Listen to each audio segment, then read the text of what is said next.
প্রথমেই বলি যে আমি আমার লুকের জন্য ভীষণভাবে দুঃখিত।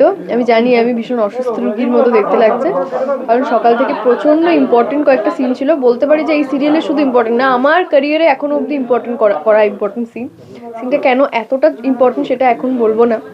তার জন্য অবশ্যই মিঠি জোড়া দেখতে হবে সোম থেকে শুক্রবার 9:30 জি বাংলায়। আর এমনিতে ভীষণ ভালো কেটেছে। আমি ইউজুয়ালি এই দিনটা ছুটি নিই না, আমি কাজের মধ্যেই থাকি, কিন্তু যত তাড়াতাড়ি সম্ভব একটু বাড়ি যাওয়ার চেষ্টা করি, কারণ বাড়িতে বাবা মাও অপেক্ষা করে স্বাভাবিকভাবে সারাদিন। কিন্তু আজকে আমি ফ্লোরের মধ্যে ভীষণ ভালো কাটিয়েছি। আর স্যার আমাকে একটাই কথা বলেছিলেন, দেখ আজকে তোর একটা দারুণ গিফট আছে জন্মদিনে, তোকে এত ইম্পর্ট্যান্ট একটা সিন দেওয়া হয়েছে পুরো ক্যারিয়ারে, তুই ফ্লোর থেকে যদি পুরো ফিডব্যাকটা পাস ভালো পজিটিভ, তাহলে মনে করবি এটা সব থেকে বড় গিফট নিয়ে যাচ্ছিস। তো একদমই তাই, আমার লাইফে সব থেকে বড় গিফট সেটাই হবে যে সিনটা ভালো হওয়াটা ইম্পর্টেন্ট। তো আমি সত্যি একটা হাসি মুখ নিয়ে যাচ্ছি, কারণ স্যার বলেছেন সিনটা ভালো হয়েছে। আর বাবুদা মানে